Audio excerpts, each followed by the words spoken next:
Achou? Bom, de qualquer forma, a gente estava conversando, né? Não apresentei ninguém ainda.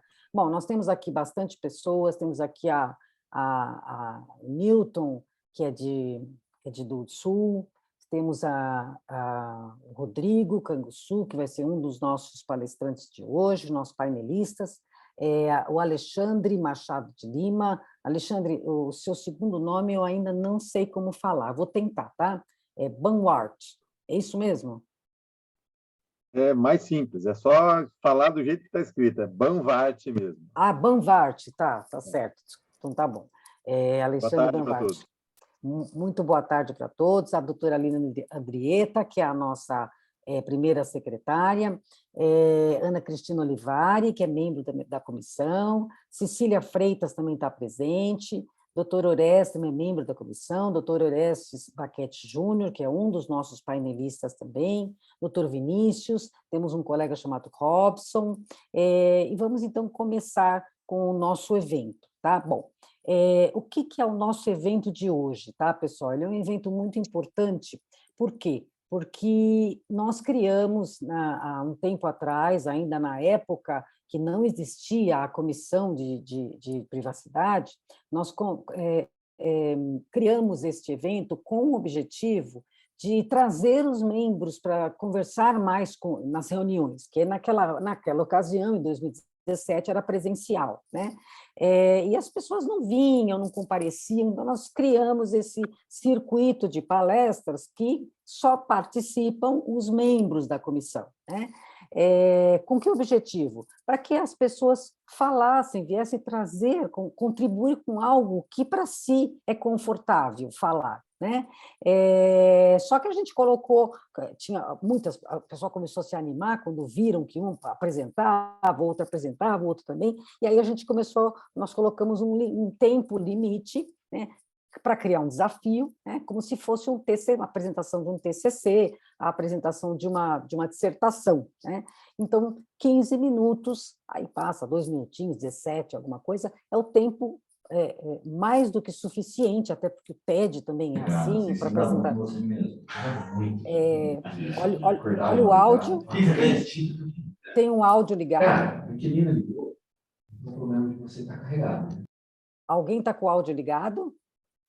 Bom, esse foi o nosso objetivo. E hoje nós estamos retomando essa mesma ideia da Comissão de Direito Digital com os nossos convidados, que são membros da comissão, né, e vão nos apresentar temas da qual eles se voluntariaram para falar, porque se sentem mais confortáveis, né? Então, vamos deixar já bem claro que as pessoas não estão aqui para serem sabatinadas, são membros da comissão que voluntariamente estão aqui para debater os assuntos que acham pertinentes dentro da questão da proteção de privacidade e proteção de dados. Tá?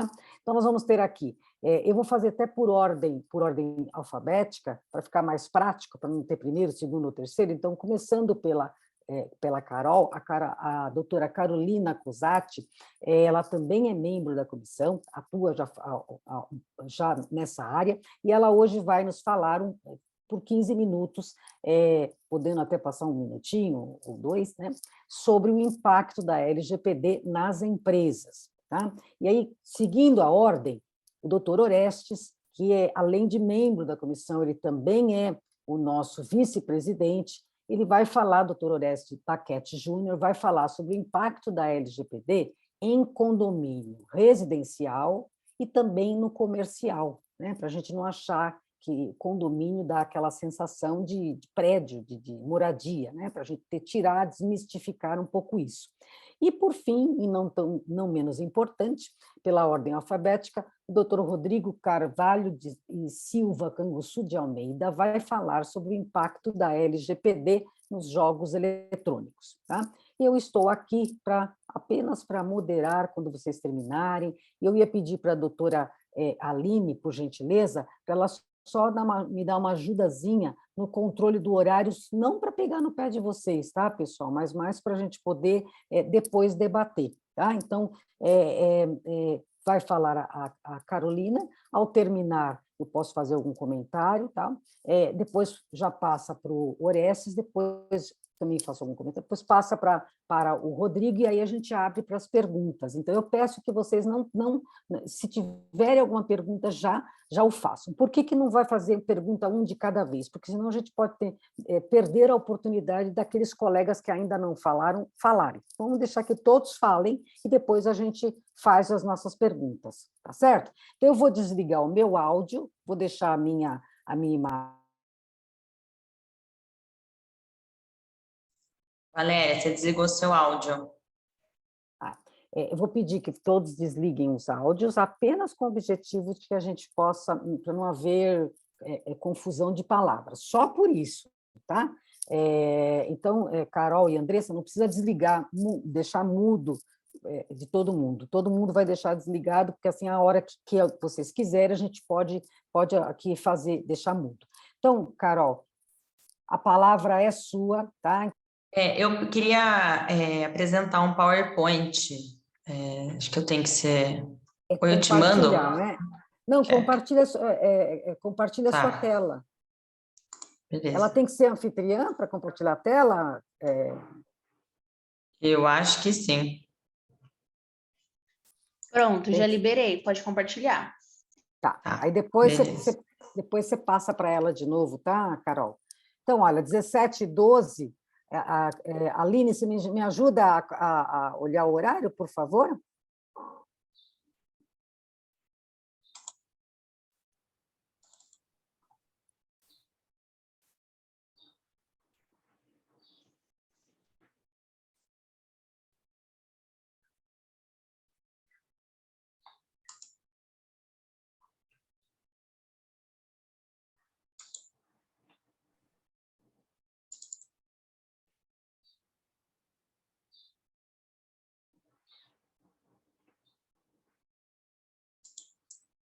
Eita, foi. Peraí. Boa tarde, gente. Meu nome é Carolina, né? E eu vim falar para vocês um pouco sobre o impacto, né, da LGPD nas empresas. E eu faço uma introdução, né? O que são... Vocês estão vendo a imagem? Então, né? Você vai apresentar no modo apresentação ou vai apresentar assim com os slides do lado? Como você está dando para ver. Agora, você que sabe, como você quer fazer. O que vocês acham mais fácil assim? Por mim, está dando para ver. O que vocês acham, pessoal? Pode ser assim, então. Então, beleza. Ok, para mim também. Obrigada. Vamos voltando, né? Eu quero fazer uma introdução primeiro, né? Para falar o que são esses dados pessoais, né? E por que a gente precisa proteger esses dados, qual que é a importância disso, né? Aí o conceito de dado pessoal, né? Está no artigo 5º da lei, e ela diz que toda informação que torna a pessoa identificada ou identificável, ou seja, que permite saber quem é aquela pessoa, né? Esse dado é relacionado somente à pessoa natural, pessoa física. Por exemplo, o nome, o apelido, o RG, o CPF, o e-mail, o endereço, a localização, até o endereço de IP é considerado, né, um dado pessoal. E aí traz também sobre os dados de pessoas sensíveis, que são que é a informação, né, relacionada à intimidade do cidadão, como orientação sexual, orientação política, dados bancários. E o outro conceito é o dado anonimizado, que não permite identificar o que a pessoa fornece. E por que isso é importante proteger? Porque a preocupação da privacidade deu um salto nos últimos 10 anos, né? 50% dos internautas estão preocupados com os seus dados, segundo um estudo global. E esse índice de preocupação dos brasileiros na pesquisa mostra que no Brasil a gente tem uma grande preocupação acima da média mundial sobre essa questão de segurança e de proteção de dados, né? E o Brasil é a segunda maior fonte de ataques virtuais do mundo e registrou uma perda de 32,4 bilhões de reais em prejuízos de crimes virtuais em 2018, segundo um relatório. Os bancos, né, eles são os principais alvos desses ataques, né, como sites falsos, cartões clonados, tentativas de ataque. E o outro setor também que é bastante afetado é o e-commerce, né? E a gente vê, todo mundo conhece alguém aqui que já sofreu algum golpe, algum crime virtual nesses últimos tempos, ainda mais com a era de Pix, né? E o que acontece? Aqui, ó, uma última pesquisa que saiu, 84% das empresas não estão preparadas para isso. Ou seja, a gente tem uma demanda grande de crime virtual, de ataque e de medo do cidadão, do consumidor, com os seus dados jogados nas redes sociais e na internet como um todo. E a gente tem, ao mesmo tempo, a gente tem no Brasil empresas que a grande maioria não está preparada para a lei de proteção de dados, né? E o que acontece? Aí a gente quer saber quais são as empresas que têm que se adequar à norma, né? E aí traz que todas as empresas que operam no Brasil e fazem o uso de dados pessoais, elas devem se adequar à lei de proteção de dados, independente do tamanho ou da área de atuação. Outro ponto importante é que a lei ela vale para dados coletados e manuseados no meio digital e no meio físico, ou seja, impresso. Aí a gente tem que entender como que essa lei, ela funciona, né? Essa lei, ela estabelece as regras de tratamento de informações de pessoas sensíveis e punições para quem usar estes dados de forma indiscriminada ou sem permissão do seu proprietário. Por isso, a maioria das empresas, ela precisa revisar grande parte dos seus contratos, sistemas e processos para garantir que os dados pessoais sensíveis tenham autorização, ou seja, o consentimento daquela pessoa, né? Segurança ao serem manuseados, né? Ou seja, os dados, a empresa ela precisa que a pessoa, o usuário, ele dê uma autorização, um consentimento para que ela possa manusear aquela informação, né? Além de definir o que é um dado pessoal sensível e como fazer o tratamento desses dados ao aplicar a lei. As empresas precisam contratar e treinar profissionais qualificados especificamente para cuidar das informações e monitorar como elas serão manuseadas. Aí, quem deve fiscalizar e qual é a punição para a empresa? O agente que fiscaliza é a Agência Nacional de Proteção de Dados. E ela é responsável, ela vai, quando ela for fiscalizar essa empresa, para ver se está dentro da lei, ela vai verificar se houve o cumprimento ou não. E o tipo de pena, ela vai variar de acordo com esses itens, que é a gravidade e a natureza das infrações e dos direitos das pessoas afetadas, a boa-fé do infrator, a vantagem econômica oferida pelo infrator e sua condição econômica, a reincidência, o grau de dano, a adoção, a cooperação do infrator, a adoção demonstrada de mecanismos e procedimento para minimizar os danos e a adoção de políticas de boa prática e de governança. A proporcionalidade entre a gravidade e a intensidade da sanção. Então, o agente vai verificar se esses itens, né, para daí ir para a pena. E qual é a pena prevista? A advertência, que é uma pena mais branda, né? A publicidade da infração, o bloqueio de dados até a regularização da autuação, a eliminação dos dados pessoais que resultaram essa infração, multa diária, multa de até 2% do faturamento, proibição do tratamento de dados, né? É a pior das multas, né? Porque ela pode matar uma empresa. Acho pouquíssimo ser aplicado, né? Que é a proibição desse tratamento. E qual o impacto no dia a dia da empresa? E como que a gente pode alcançar o cliente, né? Sem violar a privacidade dele? Que acho que é a dúvida que muitas empresas têm sobre isso, né? E aí, a lei autoriza o tratamento de 10 hipóteses, né? Sendo ela, que é o que eu disse no começo, que é o consentimento expresso do titular. Então, por isso é muito importante a empresa ter esse consentimento autorizado, assinado, expresso, que ela consiga provar que ela teve boa fé, até mesmo para mostrar, né, se caso ela sofreu alguma fiscalização, que ela teve boa fé quando ela colheu aquela informação, aquele dado daquele cliente, daquele consumidor.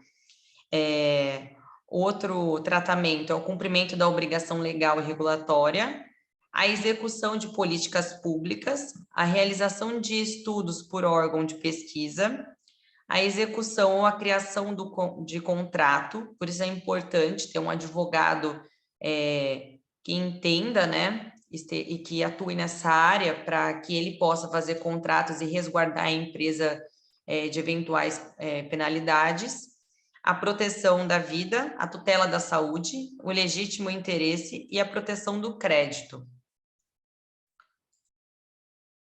E aí, a empresa, como ela pode se adequar na lei de proteção de dados para que ela não sofra essas sanções, que elas podem ser pesadíssimas, né, financeiramente.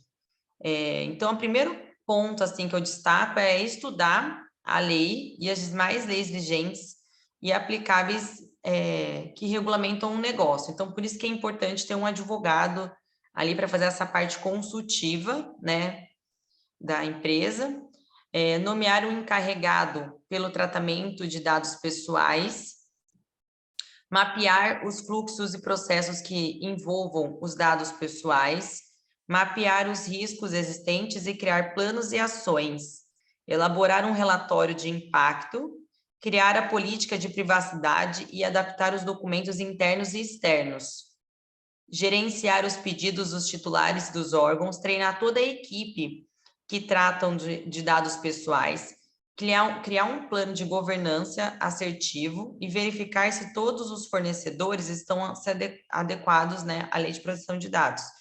Utilizar o princípio de privacidade by design para novos produtos e serviços. E, por fim, né, o que a gente traz com isso, de forma bem sucinta, né? Que há um impacto muito grande, né, da lei de proteção de dados nas empresas, com relação aos gastos, né? Porque para você se adequar, custa caro, mas é um valor que é muito importante a empresa pensar que sai mais barato do que ela pagar depois uma multa ou sofrer alguma sanção por conta do uso indevido, né? E com relação também ao tempo, porque até ela se adequar à legislação, ela alterar os contratos, verificar se ela está colhendo de forma adequada os dados daquele cliente, daquele fornecedor. Então, tudo isso leva um tempo e um gasto financeiro relativamente alto, né? No entanto, ela está em conformidade à lei de proteção de dados, vai demonstrar boa-fé da empresa em relação à legislação vigente e vai fornecer a confiança com os titulares de dados e parceiros de negócio, né? Ainda mais que, como eu mostrei no começo da apresentação, as pessoas elas têm medo no Brasil para onde está indo os dados, né? Como está sendo divulgado e usado esses dados. Então, a empresa mostrando que ela se preocupa com isso, ela traz a confiança desse consumidor, desse cliente, até mesmo do fornecedor. E a implementação disso causa essa segurança, né? Quanto ao tratamento dos dados pessoais de seus clientes, pois um consumidor de serviços ou de produtos tem a possibilidade de adquirir algo por uma empresa implementada, transmitindo lucidez e transparência quanto ao tratamento de dados pessoais. Então, assim, é um impacto que a lei trouxe bem, ainda mais para as empresas, né? E esse impacto ainda no Brasil, porque essa matéria que eu peguei é do ano passado, do final do ano passado, ela mostra que ainda 84% das empresas ainda não estão adequadas, né? E mostra também que elas têm toda uma penalidade altíssima aí no caso de não adequação. Bem, eu fui bem rápida, porque meu tempo está curto, né? Eu falei que eu não ia falar muito. Deixa eu tirar daqui, peraí. Tá, não sei sair. Como que eu saio? Aqui? Não. Como é que é, Andressa? Descompartilha, parar compartilhamento. Aqui. Não, acho que é aqui? Não. Eita. Olha lá, você está usando é algum lugar que é parar compartilhamento. Não é, Andressa? Ixi. Aí. Agora deu. Achou? Deu. Fechou. Então, tá bom. Carol, olha, doutora Carolina, você cravou o seu tempo, viu? Muito bem. Não, eu falei ainda, eu gosto de ficar testando, né? E porque senão eu passo. Aí eu falei, não, vou me conter aqui, porque senão você fica falando, corta o tempo dos amigos, né? Mas você vê que interessante, porque os 15 minutos você conseguiu trazer o seu recado. Eu não vou nem falar muita coisa, eu fiz 2 anotações que para mim achei muito importante que você falou, mas eu não vou falar nada agora, tá? E aí vamos chamar agora, então, o doutor Orestes. Vai compartilhar, doutor Orestes? Não. Eu vou Então, só expor, só. Tá, então quando for começar, avisa. Bom, acho que podemos começar, né? Bom, primeiramente eu quero agradecer e parabenizar a Comissão de Privacidade. Eu me recordo que eu fui o primeiro a ser um dos palestrantes nesse circuito de palestras que foi no Direito Digital, inclusive fazendo menção à nossa saudosa amiga Tatiana, né, que ela dividiu comigo aquela brilhante tarde do qual nós fizemos o circuito de palestra. Claro que os 15 minutos daquele dia virou um pouco mais, né? Até porque era presencial e os temas eram bastante interessantes na época. A gente estava ainda trabalhando na era da LGPD, enfim, né? Eu me lembro que o meu assunto foi sobre o carro autônomo, foi muito bacana. Mas, enfim, voltando ao circuito das palestras, acho muito importante que todos os membros, eu agora falo aqui como vice-presidente da comissão, reforçando o que a doutora Valéria comentou, é muito importante a gente ter esse diálogo, esse bate-papo, até porque para cada um que for trabalhar no assunto, for fazer o assunto, vai parar, vai estudar um pouquinho, vai se aprofundar um pouquinho no tema, até para poder trazer, para compartilhar com todos aqui presentes, enfim, com outros, além dos membros, né? Que eu acho que é importante a gente estar sempre debatendo, estar sempre estudando, estar sempre compartilhando. Enfim, eu não vou tomar mais o tempo, porque senão daqui a pouco acaba os 15 minutos, eu estou falando só. Bom, o meu assunto é sobre o impacto da Lei Geral de Proteção de Dados com relação aos condomínios, né? Tanto residencial como comercial, como a doutora Valéria comentou. Veja, é um assunto bastante interessante e intrigante, eu posso dizer. Eu falo como também membro da comissão da OAB de Direito Condominial, e a gente já levantou esse tema uma ocasião atrás e foi bastante discutido isso. E também, hoje estou como síndico do meu prédio, e às vezes eu sinto na pele algumas coisas sobre a tal da LGPD. O que é LGPD no condomínio? Por que eu tenho que me adequar? Por que eu tenho que aceitar certas situações, ou por que eu tenho que expor meus dados, ou por que eu tenho que colocar meus dados. Só para você ter uma ideia, eu estava trocando uma ideia com a doutora Valéria uma ocasião e disse, né, eu já sofri isso na pele. Nós passamos aqui uma relação de moradores para fazer uma atualização de dados, e eu tive umas 2 ou 3 unidades da qual me questionaram para onde, como e por que os dados.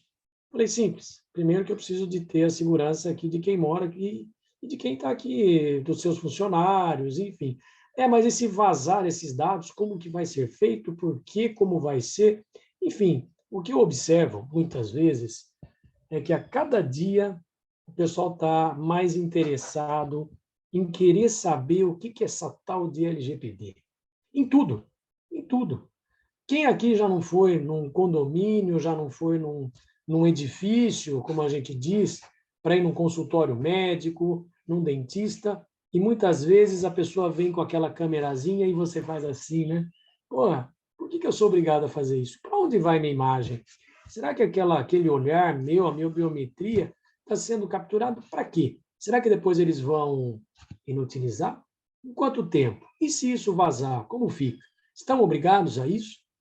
Aí a gente mistura um pouco, né? Mas eu fui num condomínio fechado. Peraí, condomínio fechado ou uma associação? Né? Até isso o pessoal fala, né? Associação, tudo bem, é uma pessoa jurídica, tem a obrigatoriedade de ter, está lá na lei. E o condomínio, como fica? Bom, veja, o condomínio tinha essa dúvida. Hoje, ele é obrigado a ter o tratamento de dados, sim. Não só pela questão da segurança, mas também pela questão de estar adequado no compliance com a legislação. Veja, a gente fala assim, mas o condomínio é o quê? Sim, a terceira turma do STJ definiu que ele é um ente jurídico despersonalizado. Puxa vida, se ele é um ente jurídico despersonalizado, o que significa ser um ente jurídico despersonalizado? Sim, significa que ele tem os seus direitos e tem os seus deveres. E aí, com isso, existia uma dúvida nesse questionamento se era aplicado ou não a LGPD. Para isso, a ANPD criou e publicou uma resolução, resolução 2 de 27 de janeiro de 22, onde ela faz o tratamento para os agentes de tratamento de pequeno porte, e principalmente no seu artigo 2º, inciso 1º, que considera entes privados despersonalizados como beneficiários desse regulamento. Ou seja, com isso, os condomínios são considerados entes privados despersonalizados, portanto, tem que estar adequado, tem que estar no compliance com a lei. Tá, mas como fazer, de que jeito fazer? Como eu disse, ele é um ente despersonalizado, porém tem os direitos e tem os deveres. Tá, então, numa situação dessa, o que a gente tem de dados? Ora, CPF, RG, nome, e não fica só dos moradores ou dos condôminos, simplesmente. Você tem os prestadores de serviço, você tem os seus colaboradores, você tem aquela pessoa que vai lá da NET, da Vivo, você tem aquela pessoa que vai consertar um telhado, que vai fazer um reparo numa casa, que vai fazer uma obra. São dados. E você faz esse tratamento de dados, sim. Agora, veja. Mas eu não tenho um computador para colocar tudo isso de forma digital ou escrito. Você não tem aquele livrinho que você anota o horário de entrada, saída? E, além do mais, ainda tem condomínios que, além de ter os tratamentos dessa forma que eu te falei, ele também tem a parte da biometria. O morador coloca lá o dedo, tem a visão, né, para você abrir um portão. Isso são dados sensíveis. Olha onde chega. Então, veja, esse conceito, essa ideia precisa ser levado adiante, precisa de ter essa regra a ser seguida. Porque, senão, cabe as sanções? Sim. Tem risco? Sim. Quem são os responsáveis? Hoje, o síndico é o principal responsável, né? Veja, uma coisa importante. E as terceirizadas?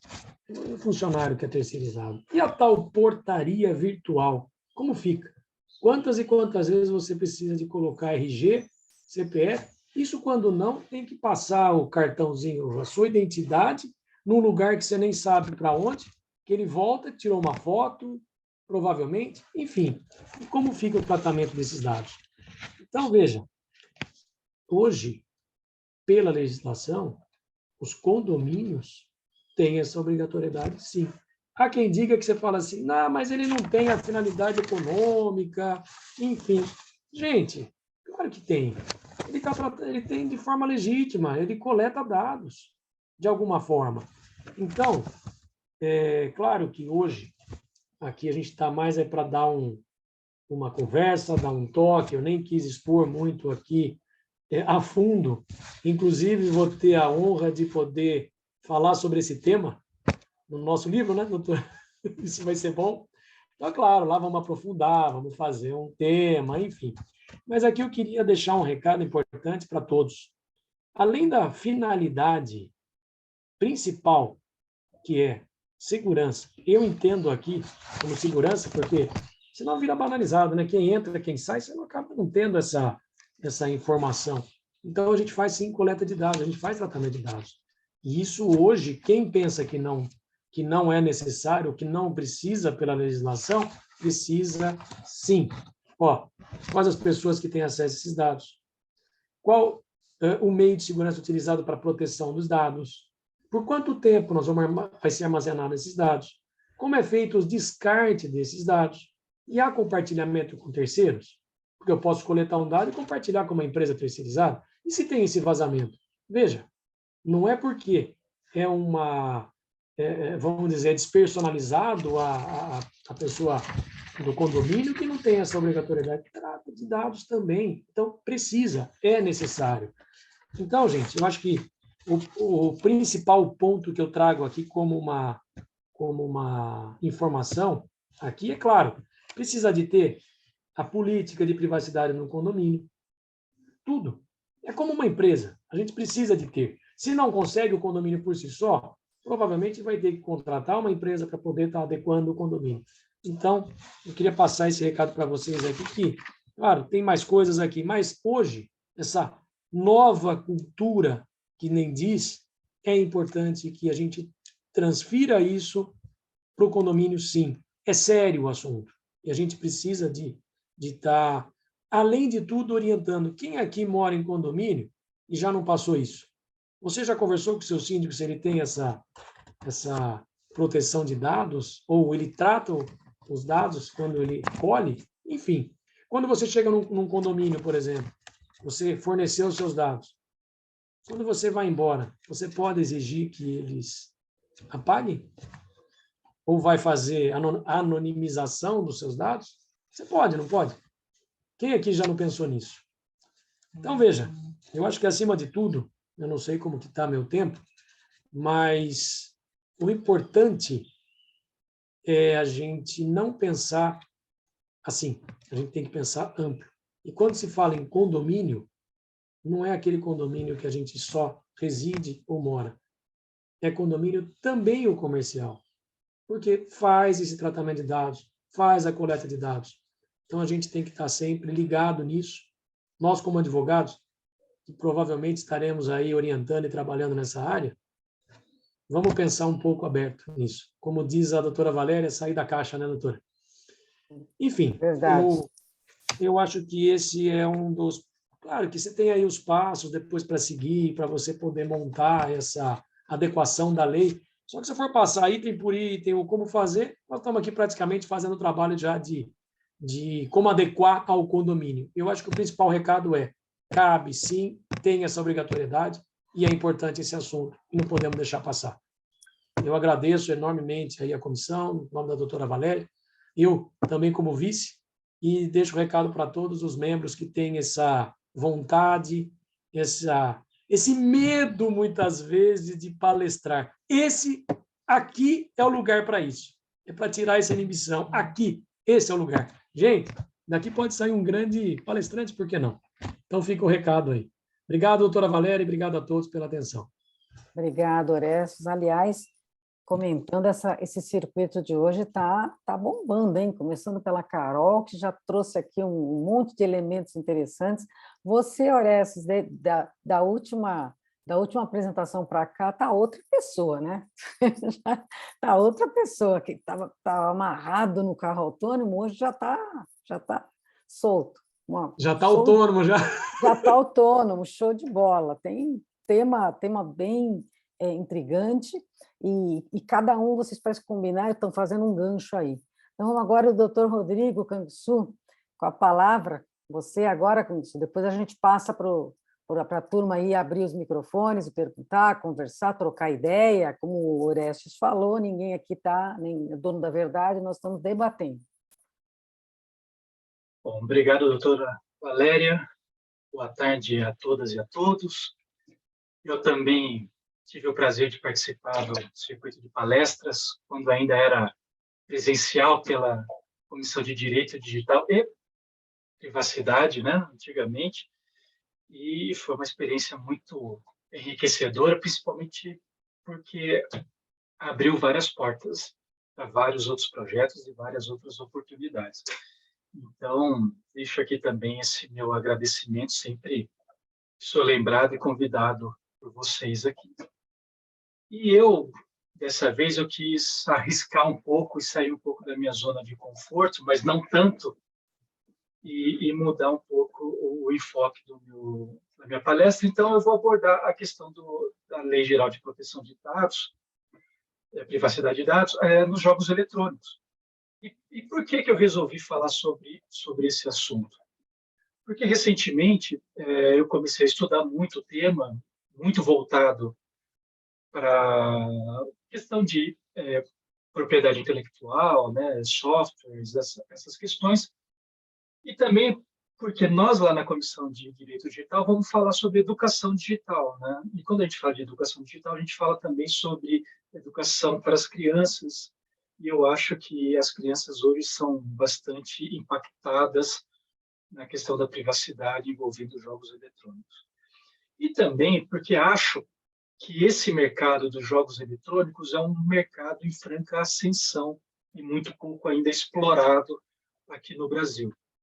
Mas antes eu gostaria de fazer um pequeno retrospecto para ver como avançou a questão dos jogos eletrônicos. Porque, não sei se vocês se lembram, antigamente, os jogos eletrônicos, nós tínhamos que ir até o fliperama, colocar a nossa ficha no fliperama para jogar o jogo que a gente gostaria de jogar, né? Nem todo mundo tinha esse costume, mas eu sempre tive desde pequeno, né? Então, mas nós íamos até o local, né? Passou um tempo, nós passamos a trazer o videogame para dentro de casa, né? Veio o Atari, onde você inseria o cartucho no Atari e conseguia jogar o Atari. Ainda tudo absolutamente desconectado da internet.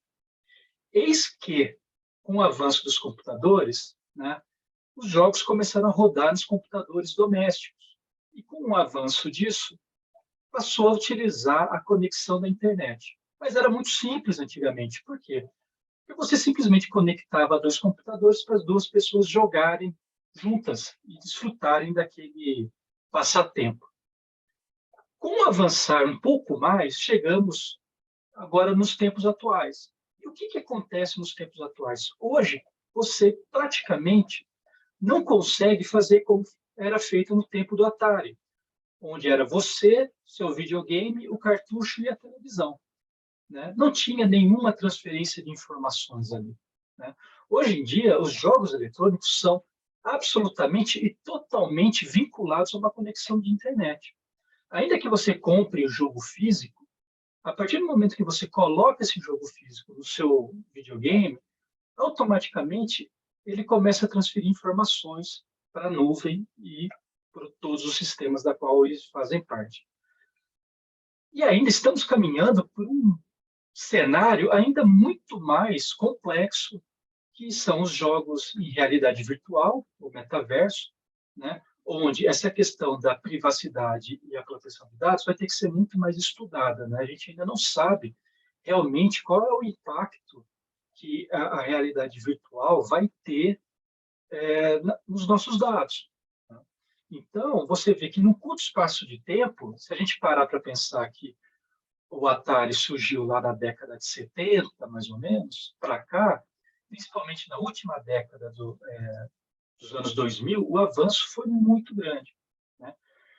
E também, por que eu acho que é um cenário, estudar os jogos eletrônicos e a privacidade ligada aos jogos eletrônicos é muito interessante, porque a Forbes recentemente falou que o mercado mundial de jogos eletrônicos vai movimentar até 2023, ou seja, praticamente amanhã, vai movimentar 200 bilhões de dólares. Ela já é um mercado muito maior do que o audiovisual tradicional, então o cinema, TV e também de música, né? Houve um aumento significativo do que a gente chama de jogos como serviço, né? O que são jogos como serviço? As empresas estão cada vez mais lançando jogos, entre aspas, gratuitos no mercado, aonde como elas ganham dinheiro? Elas ganham dinheiro de duas formas, ou negociando as informações dos seus jogadores, ou através de microtransações realizadas dentro dos jogos. Mas a principal renda desses jogos de serviço é, de fato, a mercantilização dos dados, né? E também, outro ponto que eu acho que é muito significativo é que está aumentando o enfoque dos jogos na mobilidade. Então, você nem joga mais hoje necessariamente no seu videogame, você joga jogos eletrônicos no seu celular, né? Mas outros dois pontos que eu gostaria de colocar é que hoje tramita aqui no Brasil o projeto de lei número 2796 de 2021, que esse projeto de lei eles estão chamando de marco dos jogos eletrônicos, mas de marco não tem nada, é só um incentivo a empresas nacionais criarem ainda mais jogos eletrônicos, né, e entrar de vez nesse mercado, porque o mercado brasileiro é o 12º no mundo, com 80 milhões de jogadores. Então, nós podemos começar a analisar a quantidade de informações que são tratadas. E quando a gente está falando dos dados que são debatidos, eu gostaria de trazer 3 artigos da Lei Geral de Proteção de Dados, eu não vou ler esses artigos, só vou citar, que são diretamente impactados pelos jogos eletrônicos, que é o tratamento de dados de crianças e adolescentes, a transferência internacional de dados e o tratamento de dados sensíveis. Quando você puxa uma informação a respeito dos termos de privacidade desses jogos eletrônicos, 99% dessas políticas de privacidade, eles fazem referência à COPPA. O que é a COPPA? A COPPA é a norma americana que trata da segurança e proteção de dados de crianças. Só que essa norma, ela diz que aquela proteção, e obviamente eu estou falando de uma forma muito objetiva e muito mais simples do que a norma propriamente diz, ela trata de segurança e tratamento de dados de crianças até 13 anos. E a nossa legislação ela é muito mais ampla, né? Quando a gente fala de criança e adolescente, a gente ultrapassa o limite dos 13 anos de idade previsto pela lei americana e chega até lá os 17 anos e 12 meses. Então, a gente tem um público que fica desguarnecido de segurança pelos termos de privacidade desses jogos eletrônicos, né? Então, o que acontece? O meu questionamento é por que essas empresas ainda não fazem referência à Lei Geral de Proteção de Dados nacional? Se você puxar, por exemplo, o jogo Pokémon Go, que foi um jogo bastante discutido quando ele foi lançado. Por que ele foi discutido? Foi um jogo que teve um avanço muito significativo, porque a empresa sabia onde você estava. Porque o Pokémon Go, para quem não sabe, você tem o seu celular e fica passeando o seu celular pela sua cidade e fica capturando Pokémons. Então, a quantidade de dados que foram transferidos naquele momento eram gigantescos. E também tinha mais um agravante. Porque se você olhar na política de privacidade do Pokémon Go, como é possível utilizar a realidade aumentada dentro do jogo, ou seja, eu posso pegar meu celular, mirar para dentro da minha casa e capturar um Pokémon com imagens e fotos da minha casa, essas fotos são compartilhadas. Então, se na foto que eu tirar, eu capturando o meu Pokémon, se tiver a minha esposa, a minha mãe ou alguma criança, todas essas informações estão sendo capturadas. O Pokémon ele foi muito criticado do seu lançamento por causa da questão da privacidade e ele teve um salto muito significativo de tempos para cá. Então, por exemplo, eles têm uma ferramenta que, obrigatoriamente, quando você informa que quem vai jogar aquele jogo é de fato uma criança, lembrando, criança, segundo a lei norte-americana, ou seja, até os 13 anos de idade, eles automaticamente pedem um e-mail de um responsável legal. A partir do momento que você informa e aquele responsável legal autoriza, todos os dados são capturados normalmente. Mas o que acontece muitas vezes, a criança não tem o celular, ela joga o celular no celular do pai e da mãe. Então, o pai e a mãe estão compartilhando informações e dados que não necessariamente são daquele jogador, são daquela criança, não estão cobertos pela legislação e estão circulando o mundo afora. Né? E eu estou falando do Pokémon porque o Pokémon, como eu disse, ele teve um desenvolvimento na sua política de privacidade muito significativa. Mas outros jogos de expressão também muito grande, eu vou citar o nome dos jogos, tudo bem se as pessoas não conhecerem, mas o Free Fire é um jogo que tem campeonatos mundiais. São campeonatos mundiais que atingem o público de crianças e adolescentes.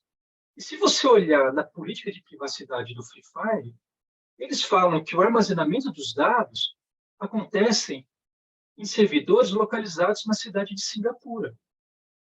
E aí a gente já está falando sobre transferência internacional de dados. Agora, Singapura ela ocupa o 6º lugar de cidades locais que tiveram maior número de vazamentos de dados em 2021. Ele é o 6º lugar, em primeiro lugar ainda é os Estados Unidos. Mas a Singapura está em 6º lugar. Ou seja, aquela obrigação existente na Lei Geral de Proteção de Dados, falando que, tudo bem, pode ter a transferência de dados, desde que eu esteja transferindo aquelas informações, aqueles dados para um local tão seguro quanto a nossa lei exige, está sendo observada? Ela não está sendo observada. Né? Então, o que acontece? Hoje, o que está regendo, de fato, a norma, né, que está cuidando dos dados pessoais desses jogadores são efetivamente os termos e as políticas internas das empresas. Ainda existe um campo muito significativo para se trabalhar. Como eu disse, voltando, o Brasil é o 12º no mundo, né, em mercado, 80 milhões de jogadores. Está vindo um projeto de lei para incentivar ainda mais empresas a trabalhar com desenvolvimento de jogos. Existem jogos brasileiros que são reconhecidos no mundo afora. Então, para nós advogados, conseguimos trabalhar com essas políticas de privacidade, de falar do privacy by design, né? Privacy by default, já desde o começo é um ganho muito grande. Agora, eu dei 2 exemplos de jogos muito, muito significativos. Como eu disse, que tem campeonatos mundiais, são jogos mundialmente conhecidos. Mas eu, como sou pai de 2 crianças, uma de 10 e uma de 7 anos, elas todo dia vêm até mim perguntando se eu posso instalar ou não determinados jogos no tablet delas. E elas usam tablet Android. E, recentemente, eu fui ver a política de privacidade de um dos jogos que elas estavam pedindo para eu instalar, e a empresa ela faz uma diferenciação de quais informações são capturadas, se o dispositivo utilizado é um Android, se é um computador, né, com Windows ou Mac, e se é um iPhone. E a quantidade de informações que são capturadas, né, informações, eu estou falando de dados pessoais, que são capturadas, muda drasticamente dependendo da plataforma onde essa pessoa está jogando. Muitas empresas fazem, além de capturar o rosto da pessoa, o IP da pessoa, elas fazem a captura de qual é o sistema operacional e qual é o processador do seu computador ou do seu celular.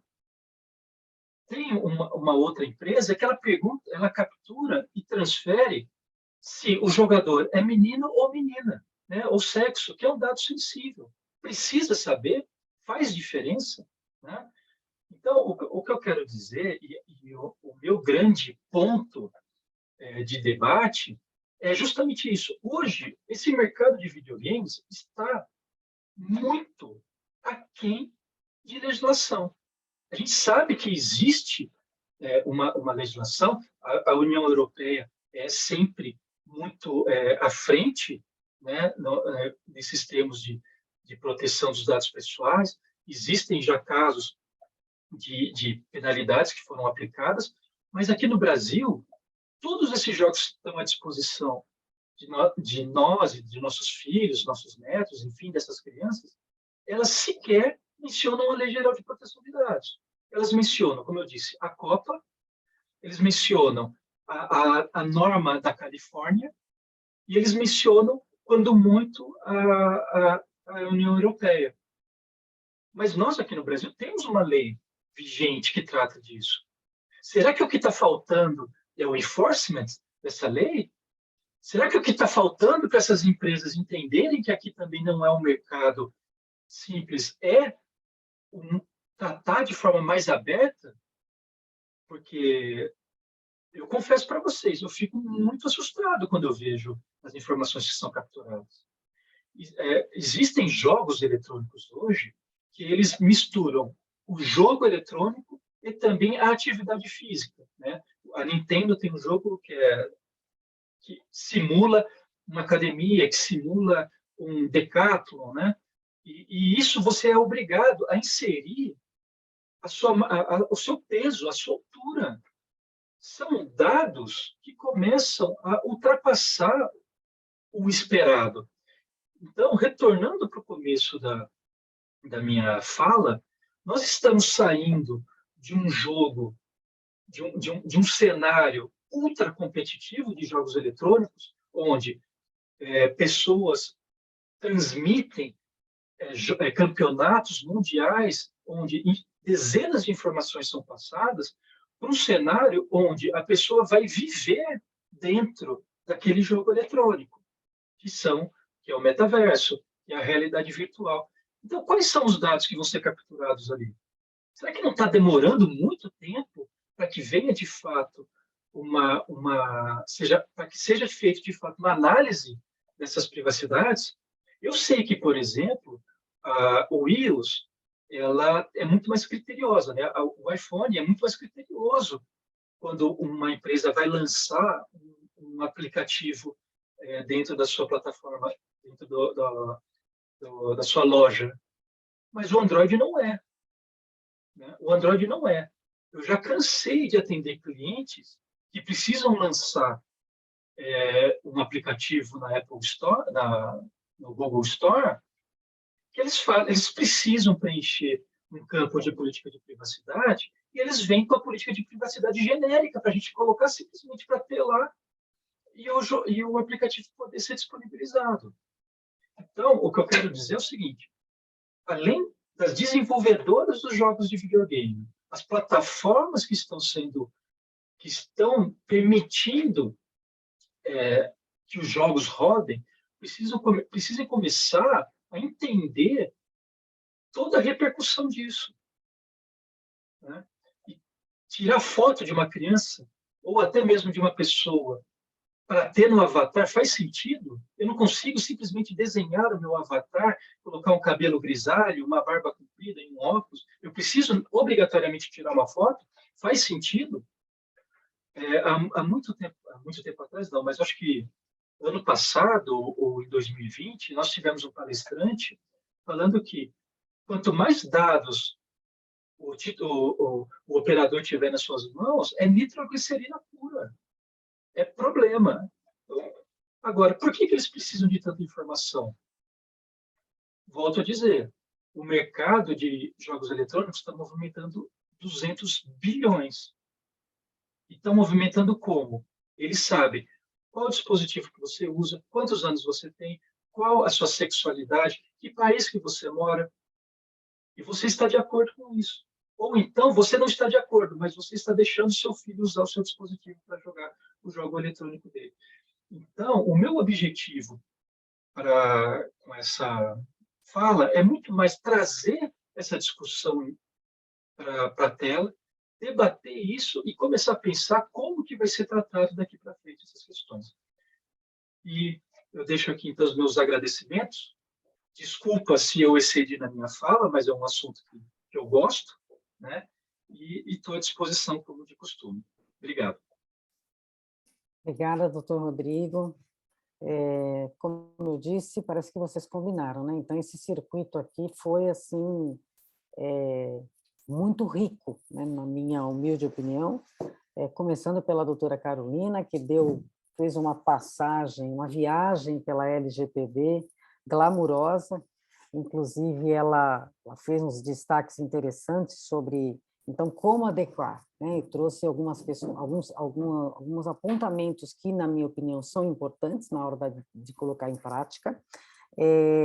Uma das coisas que ela também colocou, na minha opinião, não posso deixar de falar, é sobre a importância da adequação em termos de credibilidade da empresa, da marca, né? Inclusive perante o consumidor titular. Então, achei bastante importante essa sua fala de tudo que você trouxe para nós. Além do que também um certo, entre aspas, cabimento de certas multas, né? Que talvez assim permaneçam inoperantes as empresas, como, por exemplo, o bloqueio de dados, né? Até que ponto, eu já cheguei a questionar isso, até em que situação uma empresa terá uma puxada de orelha tão drástica, né? Praticamente eu vejo como uma falência. Então, doutora Carolina, fantástico, esse é o meu comentário, né? Doutor Orestes também, e eu gostaria de já aproveitar e perguntar, doutora, se poderia disponibilizar, se não, também não tem problema, tá? Coloque seu nome, seus dados, tá? Em PDF, se puder disponibilizar, a gente coloca lá no grupo. Se não, também não tem problema, tá? A sua apresentação está assim, uma viagem pela LGPD bem interessante. Doutor Orestes também trouxe aí para nós muita reflexão importantíssima. Ele vai realmente escrever essa questão no livro, né, a LGPD e as questões de condomínio, né? Então, ele já está fazendo esse levantamento, e aí gostaria de perguntar, um levantamento, trouxe-nos reflexões muito importantes, né? Inclusive, gostaria que colocasse aqui no chat, doutor Orestes, por favor, a ementa para a gente poder dar uma lida, que é bastante interessante, que ela faz um link bem legal com o guia, né? Eu acho que isso daí é argumento bom para que a gente possa ter com os nossos clientes, né? Até que ponto, para convencê-los, né, da realidade condominial, seja ela residencial ou não. Então, se puder, doutor, por aqui, senão depois a gente coloca lá no grupo, tá? E, com relação, muito obrigada pela sua disponibilidade, também cravou aí o tempo. Doutor Rodrigo passou aí um minutinho, mas pelo que eu vi já empolgou, né? Empolgou, já está na linha, já está, como dizia o Ivan Bolt, né? Acho que era esse o nome dele, Ivan Bolt, né? Quando ele dizia que para ganhar ele tinha que pôr peito para frente, né? Não adianta colocar. E então você já realmente trouxe aí com bastante categoria, muita reflexão, tá? Que você trouxe uma coisa que para mim também me incomoda muito, que é a inobservância do privacy by design, do privacy by default, né? Que a nossa legislação ela traz o privacy by default, ainda que um pouco tímido lá no artigo, mas os dois, um sem o outro, não existe, né? Então, o privacy by design nesses jogos são realmente assim de muita importância. Felipe, barulhinho. Desculpa, é só um barulhinho que estava vindo. E uma outra coisa que eu também achei muito legal que você trouxe foi essa referência do quanto que tem de dinheiro por trás desses jogos. Quanto que tem de dinheiro. Então, tem de dinheiro porque eu gosto também desses tipos de jogos que envolvem muito pensamento, montagem, quebra-cabeça, enfim, são pequenos valores, né, que a gente vai para o cartão de crédito, né? E isso também são dados, né? Dados pessoais que você está lá colocando seu cartão de crédito, sem contar, né? Que você está a criança, que a gente às vezes acha que é criança, mas nem todo mundo é criança, né? Ainda vejo pessoas que jogam Candy Crush, né? Ainda vejo pessoas que pagam para jogar, para passar alguns desafios do Candy Crush, comprando os pirulitinhos, alguma coisa. Isso gera muito dinheiro, né? E esses dados ficam lá, é o cartão de crédito, você vai gastando e geralmente é em dólar, né? E daí a razão da gente ficar um pouco frustrado por ver que dentro da nossa soberania nacional ainda estão pintando e bordando, né? Trouxe também para nós o artigo que fala os três itens importantes, que são mais que um, que é o tratamento de dados de adolescentes menores, a transferência internacional de dados, importantíssimo no que tange a questões de jogos, né? E também sobre os dados sensíveis, quando a gente está falando de crianças e adolescentes, né? Então, e também trouxe para a gente aqui a legislação da COPA, né, que é da legislação dos Estados Unidos, que eu pediria também, que se não conseguir colocar aqui no chat, mas que depois coloque no grupo um link para que as pessoas possam ter acesso a essa legislação, que é a única e é pequena, ela é só para eles mesmo, porque eles ainda não têm uma legislação de privacidade, porque ainda não há interesse, né? E você falou muito bem, estava, inclusive, num dos slides da Carolina, que ela falava do Privacy by Design e Privacy by Default, né? Então, isso é uma coisa ultra importante, né? Porque se você já começa a moldar um programador, ele já programa com esse pensamento, vai evitar muitas questões lá para frente. A questão é que ainda falta enforcement, que nem você mesmo falou, falta sim, né? Tanto da autoridade quanto das outras que fizeram parceria para fazer a fiscalização. Então, eu só tenho a agradecer aos três, tá? Pela brilhante apresentação, debate que vocês trouxeram, e não se encerra aqui, tá? Eu vou abrir agora para as perguntas, se é que as pessoas têm perguntas. Algumas pessoas aqui estão... aumentou, ao invés de diminuir, aumentou, senão já estamos no final praticamente, né? Vocês usaram o tempo de uma forma brilhante também, embora o doutor Rodrigo tenha ultrapassado um minutinho, tá? Mas isso acontece. E qual a importância de tudo isso, gente? Olha quanto assunto nós conseguimos falar, e são somente 18:08. Essa é a vantagem. Quem é que está falando? Somos nós, os membros, né? Nós todos estamos aqui falando, eu estou somente fazendo comentários, né? Isso emergir os assuntos, né? Então, quando a gente chamar alguém para fazer pergunta, ninguém vai pôr vocês na parede, nós vamos debater, né? Como eu estou falando agora, alguns pontos que eu coloquei, que eu ressaltei aqui, que vocês falaram que é de ultra importância, tá? Então, meus agradecimentos, meus parabéns por terem cumprido o desafio, que é os 15 minutos, 17, alguma coisa assim, mas ninguém passou de 20, o que é importante, né? E agora abrir aqui para quem tiver algo a comentar, algo a falar, por ordem, quem tiver vontade de falar. A doutora Alexandre parece que tinha algo para comentar, a doutora Ana Cristina também, doutor Carlos Alberto Casanova, que estava dirigindo, talvez queira falar alguma coisa. Eu vi que tem mais algumas outras pessoas que foram chegando, Sofia Dalto, da qual eu estou conhecendo agora, Rosiele Minella, que está, e também o doutor Manuel está presente. Então, pessoal, pela ordem, como quiserem, tá? Gostaria que vocês fizessem os comentários, e já gostaria também de sair daqui com alguns nomes para o próximo circuito de palestras, tá? Então, por favor... Eu queria perguntar então, para o Orestes. Pode fazer. Tudo bom, Orestes?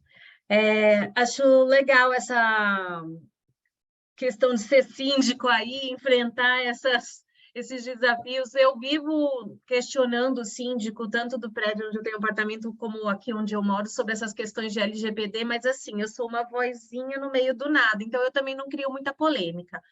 Mas eu sempre tive uma dúvida, e aí eu queria saber até como você tem visto essa solução nos condomínios. Eu sei que aqui é voto vencido, eu nem vou tentar ficar criando muito caso, só de vez em quando que eu vou lá jogar um pouquinho de fogueira lá, né, nas reuniões de condomínio. Mas, por exemplo, os contratos de prestadores de serviço, que no caso, por exemplo, a maioria dos condomínios hoje, ou eles adotam a portaria eletrônica, ou eles adotam a portaria terceirizada, né, que ficam responsáveis ali por uma coleta infinita de dados, e de visitantes e de tudo mais. Essa responsabilidade é do síndico assim, do condomínio, ainda que ente despersonalizado, que está orientando a fazer a coleta daqueles dados, daqueles visitantes e tudo mais, ou é da empresa que está contratada, ou da administradora que ajuda o síndico, né, na gestão ali do prédio? Essa é uma dúvida que eu tenho, tanto que quando vieram pedir os dados da minha prestadora de serviço que vem aqui, né, quinzenalmente, eu quero o endereço, eu quero a RG, eu falei, ela não vai dar nada, porque vocês não têm política de privacidade, eu não sei como vocês vão armazenar, então ela não vai dar. Não deu. Aí eu falei, eu, moradora, assumo a visita dela.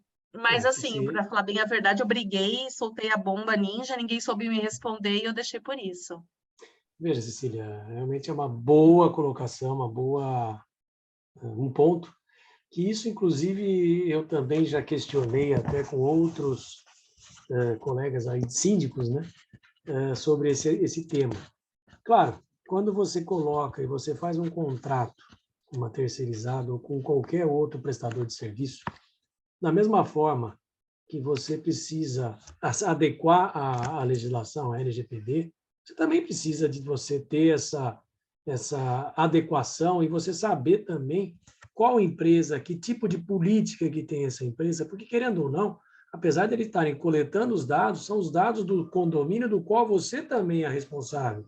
Então, eu entendo, salvo o melhor juízo, eu coloco para debate, que também, se o síndico ou se o responsável pelo condomínio não tiver o cuidado, não tomar o cuidado de contratar uma empresa séria, uma empresa que tenha uma política de privacidade, que tenha uma política de coleta, de descarte, entre outros, eu entendo que ele responde também. Entendeu? O síndico, né? Sim. Até porque, veja, é a mesma coisa de você ter uma empresa da qual você está prestando, você contrata uma outra empresa para poder mexer no computador e vai coletar dados. Você é responsável. Então, apesar de não ter essa, vamos dizer assim, mas é um ente despersonalizado, entendeu? Então ele tem, sim, essa responsabilidade, ao meu ver, entendeu? Tanto que eu fico pensando assim, vazou um dado de um visitante, a NPD foi notificada, veio aqui no condomínio e aplicou uma multa. Então, mas vamos lá. Como que foi o síndico que paga? Como que é o contrato que você tem com essa empresa? Porque a partir do momento que você passou batido e não teve as cautelas, você como contratante, como condomínio contratante, para você poder ter o seu respaldo, quem vazou? Mas quem forneceu? Querendo ou não, foi o condomínio. Entendeu? Então, você também precisa dessa cautela com quem você está contratando. Por isso que hoje tem no mercado empresas que vêm, mas a minha política de privacidade é tal, enfim. É séria a empresa? Tem lastro? Tem esse respaldo? Porque não adianta você contratar uma empresa que não tem isso. E aí amanhã vende todos os dados, vem todas as imagens que tiraram do seu prédio, da câmera, porque uma coisa é você armazenar a imagem, outra coisa é você ter a imagem para segurança. Então, veja, essa imagem vazou, aí daqui a pouco está lá a sua imagem que você entrou bêbado no prédio, por exemplo. Como é que fica? Entendeu? Então, tem que tomar... Claro, doutora, é importante. Olha, gente, essas questões que vocês estão falando, a autoridade acabou de lançar um guia, guia de tratamento, agentes de tratamento, tá? Esse guia que foi lançado agora em 2022, ele traz um gráfico fantástico, tá? Eu coloco aqui no grupo depois o link, para a gente poder entender uma coisa antes de saber quem é o responsável, quem não é o responsável, é a gente definir quem é que é o agente, quem é o agente de tratamento. Ele é um controlador, ele é um operador, ele faz uma co-controladoria em conjunto, ou seja, eles decidem juntos, ou ele é um controlador singular, e nesse guia a autoridade fez uma definição muito fantástica. Eu convido todos vocês a verem esse guia. Se não me falha a memória, acho que foi em abril que eles lançaram, e quase no final tem um cronograma. Então, se você faz isso ou aquilo, você, então, está tratando dados. Agora, se você é uma empresa, e você, um exemplo, vou dar só um exemplo, se você é uma empresa que está contratando alguém e você sugere para aquele seu funcionário ter uma conta trabalho no Banco Itaú, então aí nós vamos ter uma controladoria diferenciada, tá? Que é uma controladoria cuja finalidade dos agentes de tratamento são diferentes. Então, eu só vou precisar desse banco, e esse banco não vai precisar de mim, embora eu esteja contratando, para eu dizer para ele, Valéria, o banco, você vai ter que tratar assim, assado e fritado, né? Então, o banco já por si só ele vai tomar conta conforme ele tem que tomar. Daí a razão da gente, às vezes, receber contratos, embora você esteja contratando, a gente receber contratos de empresas fornecedoras, por exemplo, de ticket, já vem se intitulando controladora. Por quê? Porque ela tem a finalidade diferente, é ela mesma que vai depositar o valor que a empresa está pagando para ela. Ou seja, o tratamento de dados feito por essa empresa, por exemplo, Vale Ticket, Vale Transporte, é diferente do tratamento que o Orestes fez para contratar, para dar vale refeição para os funcionários do condomínio, tá? Só para a gente ter uma ideia. Então, antes da gente ver a responsabilidade, a gente precisa saber que tipo de agente de tratamento nós estamos falando. Então, eu vou colocar, me lembro, Orestes e Aline, tá? Eu vou colocar aqui o link, agentes de tratamento versão 2.0, ou 2.2, uma coisa assim, onde eles, além de falar aquela primeira vez que eles falaram que o trabalhador não era um controlador, ele era um coadjuvante, né? Eles falam mais coisas importantes nesse sentido, tá? E aí ajuda bastante a gente a discernir essa questão. Foi só um pitaco, tá? Porque isso daí é uma coisa que eu estou mexendo na hora do vamos ver, você vai mexer no contrato, você olha lá, fala, meu Deus, a empresa é uma certificadora internacional. Como é que eu vou analisar, fazer um aditivo dessa certificadora se ela já vem com coisa de GDPR? Então, por isso que eu dei esse pitaco. E eu acho que vai ajudar bastante todo mundo, tá? Esse guia que fala guia dos agentes de tratamento de dados, e aí fala da cocontroladoria, controladoria singular, controladoria conjunta, que a própria ISO 27701 trata da controladoria conjunta e a GDPR também, tá? Então, foi um pitaco aí. Mas eu acho extremamente importante, Valéria, até volto a dizer, né? Veja, como o assunto, como a gente traz e vem sempre debatendo e vem sempre trazendo à tona o movimento da coisa. É um assunto que eu digo, é um assunto bastante até polêmico, porque a gente vive o dia a dia. Sim, na hora de você decidir no escritório, a gente faz double check. Às vezes o double check passa a ser double check do double check do double check. Porque você lê e fala assim, não, isso aqui não é isso, sabe? Não é isso, porque ele não é um controlador. Ele tem situações que deixa de existir até o operador. Você só tem um controlador. Então, como assim, Valéria? Pois é, todo mundo é controlador, porque todos eles mexem, têm as mesmas finalidades. Então, a nossa avaliação, como juristas, é fundamental nessa hora.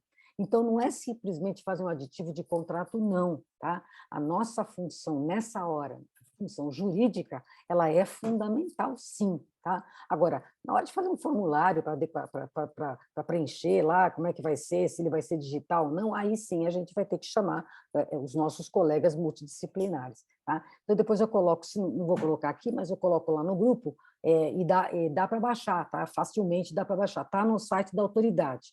É um guia de 2022 que fala sobre os agentes de tratamento, quem são? Operador, controlador e o encarregado. Só que isso aqui é muito simplista para nós, que já estamos aprofundando nesse assunto, tá? A gente tem que entender quem é o controlador, quem é o operador, e quando que só existe controlador e quando que só existe uma finalidade, então, para a gente poder estudar. E eu convido vocês esse é um assunto fantástico para a gente debater no próximo circuito. Desculpa, agora, quem quiser falar. doutor Carlos, doutora Daniela, Cecília, eu agradeço a sua pergunta, tá? Me desculpe o pitaco aí, mas eu acho que quem não conhece esse guia aí vai ser muito útil. É ótimo, eu uso ele bastante, mesmo, você vê né? aquela parte de baixo que tem um gráfico e fala se isso, se aquilo, então ele ajuda bastante na controladoria singular e até para a gente entender, né? Eu fico parado assim, espera um pouquinho, deixa eu ver em que situação que essa empresa está, que é cliente, né? Essa empresa está aqui. Quanto menos responsabilidade a empresa tiver, melhor, né? A gente põe menos questões de governança naquele aditivo. Sim.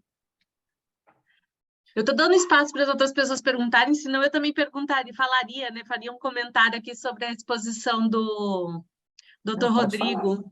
Fica à vontade. Eu estava pensando, né? Você sabe, ele falou, né? Ele comentou que tem 2 crianças e elas perguntam, né? Sobre a questão, posso instalar isso no tablet, né? Meu enteado também chegou esse final de semana querendo jogar. Eu falei, mas espera, é jogo de instalar ou é jogo online? Porque eu fico também numa neura absurda.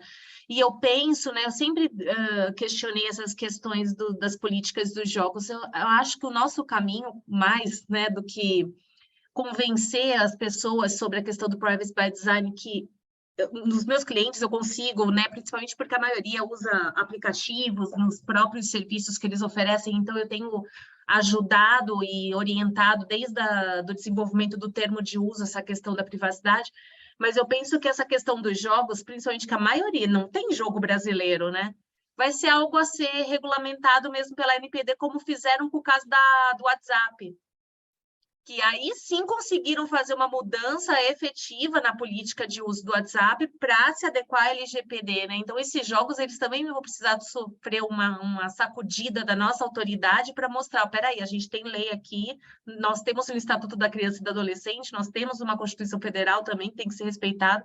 Eu fico também esperando esse movimento, né, do enforcement mesmo, porque nós não conseguimos convencer ninguém ainda, né? Com os nossos discursos aqui. Rodrigo, a palavra é sua. Você sabe que aqui em casa, o meu filho mais velho, eu falo para ele assim, Eduardo, você tem uma vantagem e uma desvantagem. Como o papai gosta de jogos eletrônicos, a gente sempre vai ter videogame aqui em casa. Só que, para o seu azar, o papai estuda essas coisas também. Então, eu sei o que está acontecendo, né? E eu já li muita política de privacidade de jogos. Sabe aquele joguinho, não sei se vocês viram, da minhoca que fica passeando e comendo e ela vai crescendo? A política de privacidade dela é terrível. Ela é terrível. Né? E é uma coisa que eles adoram jogar. Né? Me preocupa muito, e eu concordo plenamente com o que a Cecília falou, é isso, vai precisar de um posicionamento da gente, da autoridade. Da autoridade. Só que, o que acontece? Só que ainda existe um pensamento de que esses jogos eletrônicos são coisas bobas, você entendeu? Quando a gente está vendo todo um movimento mundial mostrando que não é. Então, se você parar para pensar quanto está se investindo nisso pelas empresas, está na hora de deixar de ver isso como uma coisa de criança e ver o risco que isso está acontecendo. Porque eu falo para os meus filhos, você quer brincar de Pokémon Go? Você pode brincar de Pokémon Go, mas eu não quero que você tire foto da nossa casa. Eu não quero que você faça tal coisa. O nosso papel também é um pouco suprir essa falta de normativa, né? Então, a gente que é pai, tio, avós, enfim, a gente tem que fazer esse papel enquanto outras entidades não o fazem. Mas é isso mesmo. Perfeito. Bom começar a fazer em casa, né? Se a gente faz em casa, eu vivo brigando com meu marido trabalha numa empresa de telecom, claro, e aí, às vezes, aparece alguma informação, alguma situação que ele fala, me dá seu CPF. Eu, como você me dá seu CPF? Eu trabalho com proteção de dados, você vai me pedir meu CPF à toa, assim? Eu não dou meu CPF nem para o meu marido, imagina, né? Apesar que ele poderia pegar nos documentos públicos, mas, assim, eu acho que a educação começa em casa mesmo, com as crianças, com os companheiros, né, com todo mundo. Pessoal? Pessoal da... Só um detalhe aí, acho que é importante também, viu, Rodrigo? Fazendo um comentário, né? Você tocou num ponto importante, né? Muitas vezes a criança está lá jogando, tem acesso a tudo, está com o teu computador, só que não é o nome da criança que está lá, né? Tem o teu nome, que muitas vezes está na conta, né? E aí você comprou, você fez, você correu e fez tudo e você fala, nossa, eu fiz. Então, assim, também a conscientização dos pais e principalmente dos titulares da linha, da conta, de saber e ter essa orientação do que colocar na mão, até quanto poder colocar na mão de um menor, né? Porque muitas vezes complica isso, né? Só um comentário que eu acho que você colocou isso aí muito bem colocado e eu passei por isso, apesar das minhas meninas hoje estar com 17, mas ainda são menores. E é meu nome que está lá. Você sabe, Orestes, que recentemente o meu filho colocou para eu assistir no YouTube um vídeo de um amiguinho dele que gravou a gameplay dele, né? Gravou ele jogando. E esse menininho estava gravando o jogo do celular. E, de repente, era o celular da mãe. De repente, começou a aparecer os e-mails que ela estava recebendo, né? Então, está lá no YouTube, para quem quiser ver, ou estava, porque eu avisei a mãe do menino, e ela é uma médica, né? Então, assim, estavam lá. Ele jogando e aparecia. Valéria Reane mandou a seguinte mensagem, blá, blá, blá, blá, blá. Eu tive que ligar correndo para a mãe. Olha, aconteceu tal coisa, pede para o seu filho tirar isso do YouTube. Então, tem coisas que são bastante perigosas mesmo, né? Deixa eu contar uma história perigosa, pré-histórica. Se o Presidente permite. Claro, doutor Manuel, pode Bom, falar. relativamente ao...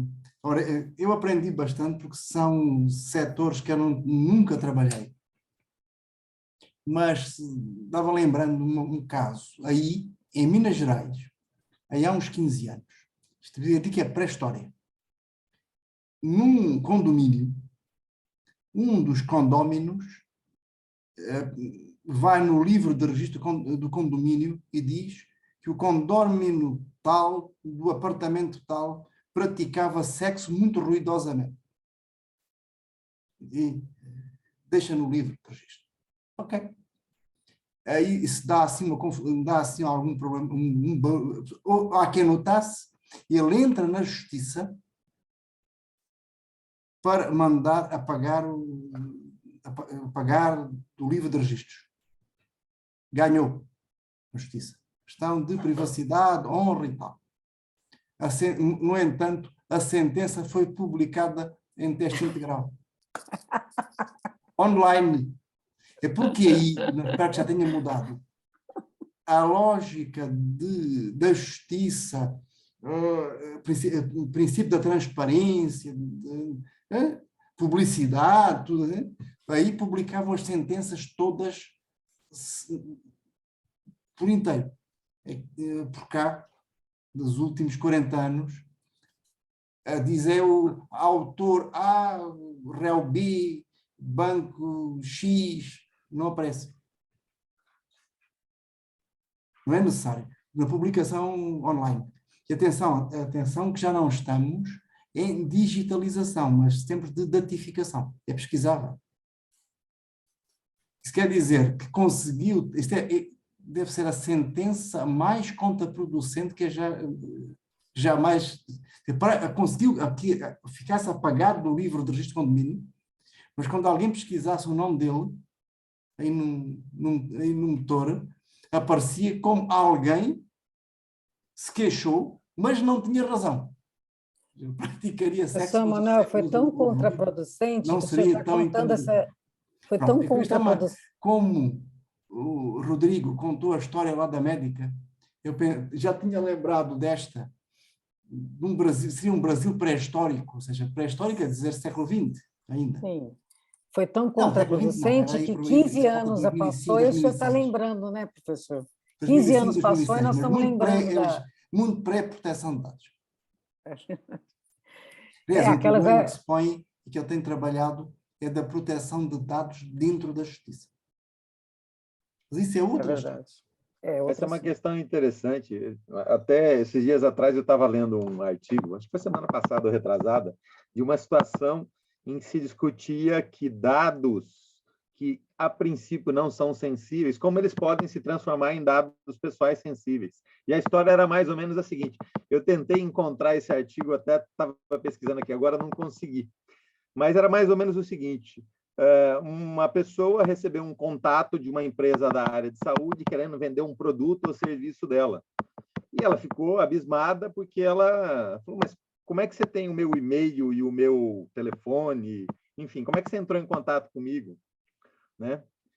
E aí ela já estava mais ou menos entendendo o que tinha acontecido, porque ela tinha ido se consultar há pouco tempo numa determinada empresa da área de saúde, uma clínica, um hospital, que tratava de uma área, de um segmento muito específico de saúde, e, de alguma maneira, essa empresa, esse hospital, forneceu dados que não são sensíveis.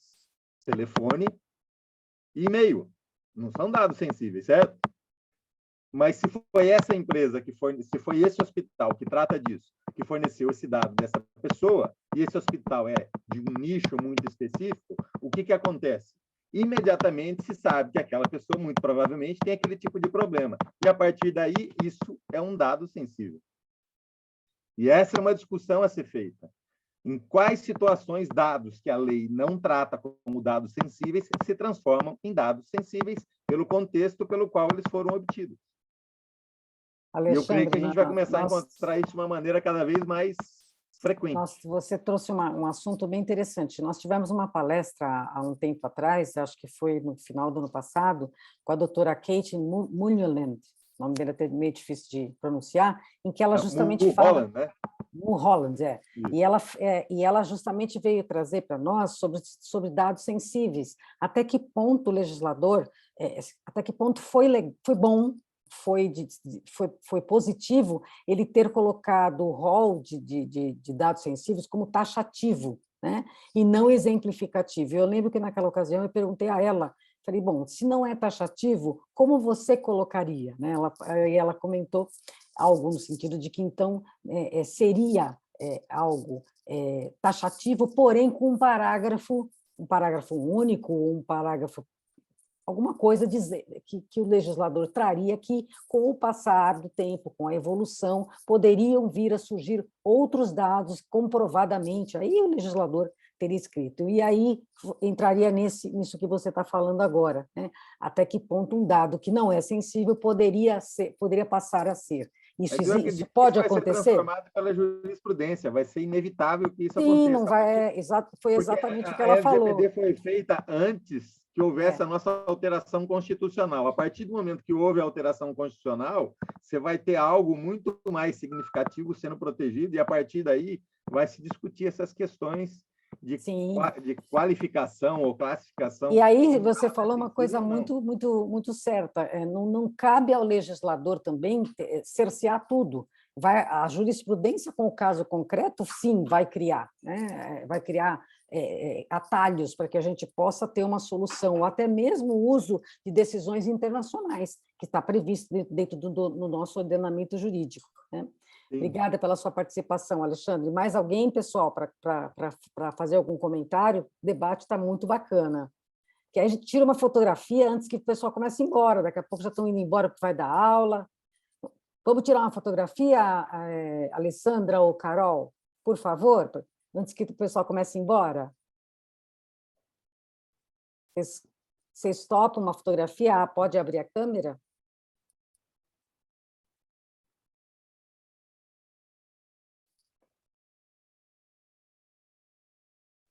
Carol? O Andressa? Oi, doutora, já estou tirando já. Ah, tá jóia. Vou tirar mais um, espera aí, só um pouquinho. Tá jóia. Então, abre as câmeras, pessoal. Mesmo que seja de pijama, não faz mal. Grande Durval, um abraço.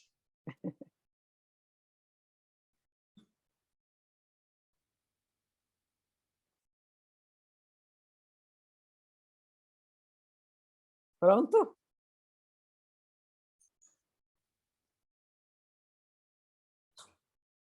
Acho que ela já tirou, né? Pronto, doutora. Obrigada, Andressa e Carol. Mais comentários, pessoal? Nós estamos no nosso horarinho aqui. Só queria fazer mais um comentário aí, fazer mais um adendo, inclusive agora como vice-presidente da Comissão de Privacidade. Gente, é muito importante que a gente leve adiante esse circuito de palestras. Veja o debate, como foi produtivo. 3 temas, acabamos abrindo um debate. Isso é muito legal. Eu acho que esse estudo de caso, de repente, a gente até trazer, às vezes, alguma coisa presente, que nem a doutora Cecília colocou, né? Que tem uma situação onde eu moro, já conversei com o síndico, isso é importante. E ser síndico é uma arte, pode-se dizer. Não é fácil. Mas é importante esse debate. Eu acho que isso enriquece a cada vez que a gente se encontra, a cada dia que a gente se encontra, e até mesmo a preparação para tudo isso. Então, fica aí o meu convite, como vice-presidente, claro que vai ser reforçado depois pela doutora Valéria, mas vamos lá, pessoal, vamos lá para o próximo evento nosso de circuito de palestras. Eu tenho um orgulho muito grande de poder participar, ter participado e ter sido um dos pioneiros nesse circuito. Eu, o Rodrigo, né? É muito bom. Fica aí o meu convite a todos. Essa aí. Eu queria chamar a Aline é nossa primeira secretária, Aline, mas eu acho que ela está sem o áudio, né, Aline? É isso? Acho que ela escreveu aqui. Ai, que bom, conseguiu recuperar seu áudio. Eu estou no carro, desculpa, gente. Não tem Por isso problema eu nem consegui nenhum. abrir a câmera, mas não foi uma problema. honra, adorei, aprendi muito, muito, muito, viu? Tem um monte de dúvida aqui depois, esperando o doutor Orestes aí tecer o seu artigo, que vai compor o livro. Doutor Rodrigo, então, doutor, eu tenho 3 filhos, 3 meninos, olha, foi maravilhoso, muitos toques, muitas dicas importantes. Doutora Carolina também, meus parabéns, a introdução perfeita, como a doutora Valéria falou, parece que os temas estavam todos alinhados, todos programados aí numa sequência para que nós atingíssemos aí o objetivo. Eu não sei se a doutora Valéria conseguiu ver o chat, nós temos uma participante que viu o link pelo LinkedIn, e ela está fazendo uma monografia sobre o tema de privacidade, e aí ela está ouvindo, está participando da nossa reunião. Que legal! Como é que é o nome dela? Rosiele. Rosiele Minella. Abre sua câmera, Rosiele. Cadê você? A câmera eu vou ficar devendo, mas estão me ouvindo? Mas que bom, você gostou? Sim, estamos ouvindo. Você gostou? Sim, foi muito bom o debate aqui, ver a visão, né, dos doutores aqui da OAB de Campinas. Eu sou de Curitiba, mas estou fazendo a minha monografia aí no tema e sou uma entusiasta. Nossa, que ótimo. Seja muito bem-vinda. Nossos eventos Obrigada, a gente faz sempre público, né? Então, você acompanhando qualquer um que está aqui, que é membros, você vai ter sempre a oportunidade de participar, tá bom? Muito obrigada. Tá? Seja muito bem-vinda. Estou vendo Messias Freire também aqui, estou vendo Sofia Dalto, também veio de LinkedIn. O doutor Manuel falou que vai... Não, é só vou dizer que eu vou dormir, porque já são quase 11 da noite. Tá bom. E amanhã tenho que levantar às 6. Tá bom, muito obrigada pela presença, doutor Manuel. Boa noite. Estou vendo aqui também a Daniela Tete, que é da comissão, Carolina, quem mais? Participante ilustre aí com o Rodrigo, olha lá. Sim, quem? Quem está falando, Orestes? O Rodrigo, olha lá, filho dele. Tá. Pessoal, se não houver mais nenhuma pergunta, pergunta, gente, nós estamos num bate-papo, né? Que se a gente estivesse num barzinho aqui, a gente estava tomando um vinho, né? Alguma coisa, né? Porque, como mesmo já comentaram, foram três debates, legal, né? 3 assuntos diversos, mas que se conectam, né? Não tem como a gente não falar em privacidade nos 3 temas, e são temas que dá para falar um monte, né? Então, daqui, gostaria de já fazer o convite, se for membro da comissão, vou colocar lá no grupo do WhatsApp, os próximos 3, com o tema A Escolha de vocês, tá? A escolha de quem se candidatar.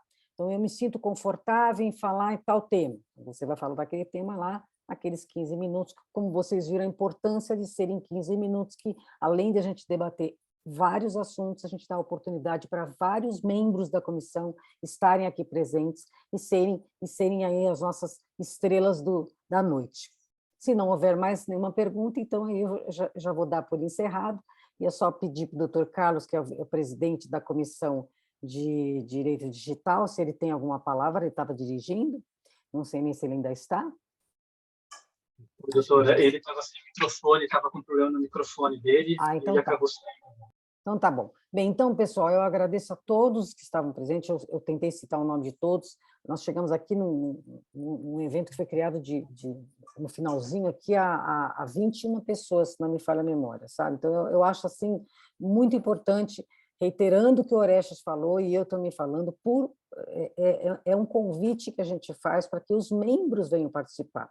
Eu queria que vocês mostrassem aonde que comissões chamam os membros, vem falar, vem você falar, né? E isso é que a gente está tentando pregar dentro da OAB, dar o espaço, dar um pouco de espaço para a gente poder dar para todos, não, o espaço, para que vocês venham falar. E surgir com assuntos desse nível, né, desse naipe que a gente está falando, né? E não precisa ter grandes conhecimentos, tá, pessoal? Você vem e fala aquilo que você se sente confortável, ninguém vai colocar ninguém em saia justa, tá?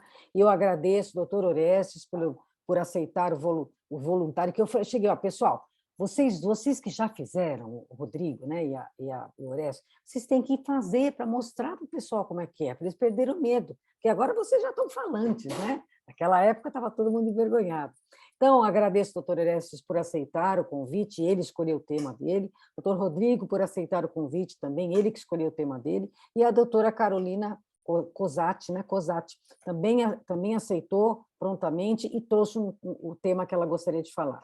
E agradecer a todos que ainda estão presentes, todos que já estiveram, e não poderia deixar de falar, agradecer as meninas, tá? A Andressa e a Carolina, que sempre fazem o bastidor, a Miriam também, nem sempre ela aparece aqui, mas é ela que tira a fotografia, ela que faz a edição, e, claro, todos esses colaboradores têm todo o apoio da nossa diretoria da OAB, presidida pela doutora Luciana, tá? E todos os demais componentes da direção. Tá? Eu desejo uma boa noite para vocês. Bom, antes o doutor Orestes levantou o dedo, mas eu já desejo uma boa noite a todos vocês. Numa segunda-feira, a gente debater isso aqui, gente, fora de série, né? Com 21 pessoas, não é qualquer um que consegue isso, não, hein, gente? Parabéns para toda a equipe da comissão e todos nós que estamos aqui. Paulo Orestes. Doutora, só para lembrar, a nossa próxima reunião, dia 6 de outubro. Tá. E se o doutor Carlos não está, eu abro a palavra também, antes de encerrar, com o Rodrigo. Rodrigo, você poderia fazer o convite, por favor, para quem está aqui? Eu também vou colocar no grupo a palestra da Comissão de Direito Digital, se vocês me permitirem, convidar o pessoal da privacidade para assistir, que educação digital é algo assim que não pode acabar nunca, né? A educação começa da gente, não é para criança, começa dos adultos. Os adultos têm que ensinar para as crianças. Então, você dá o recado, por gentileza, também tem uma palestra excelente que vocês estão organizando aí, da Comissão de Direito Digital, por favor? Que ele é o vice-presidente. Sou vice-presidente. Eu esqueço às vezes.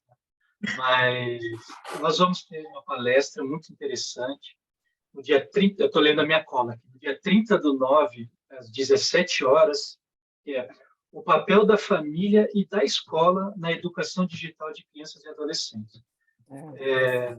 Nós ali da Comissão de Direito Digital estamos vendo a necessidade de abordar esse assunto, que é o que eu e a Cecília conversamos aqui, a importância de nós, né, termos esse conhecimento, mostrar para as pessoas, para o público em geral, a importância dessa educação digital. Educação digital não é só saber entrar no Windows, né, mandar imprimir. Educação digital é você saber o que acontece com a sua foto quando você publica ela no TikTok, quando você tira uma foto, quando você compartilha algum dado. Essas crianças precisam lembrar o que é privacidade, que eles estão esquecendo. Exatamente. Então, é isso, doutor. Obrigado. Exatamente, perfeito. Bom, eu não consegui nenhum nome aqui, já vi que tem um monte de voluntário, mas está tudo fugido. Mas eu caço vocês lá no grupo, pode deixar. Eu vou ver esses temas aí, ô Valéria, eu estou Então, interessada. você já viu como é que funciona, agora você escolhe alguma coisa, então você já está convidada. Todos estão convidados, todos. Pessoal, eu vou atrás, eu vou no inbox de todo mundo, tal dia. Você consegue tal dia? Escolha o tema. Aí não me volta a resposta, né, doutor Rodrigo? Eu vou lá, escolher o tema, vai escolher o tema, vamos lá. Comigo não tem problema, eu vou lá te bater na porta. Boa noite, gente. Muito obrigada. Tchau, até. Tchau. Tchau, obrigado a todos aí, boa noite. Tchau, um abraço. Tchau.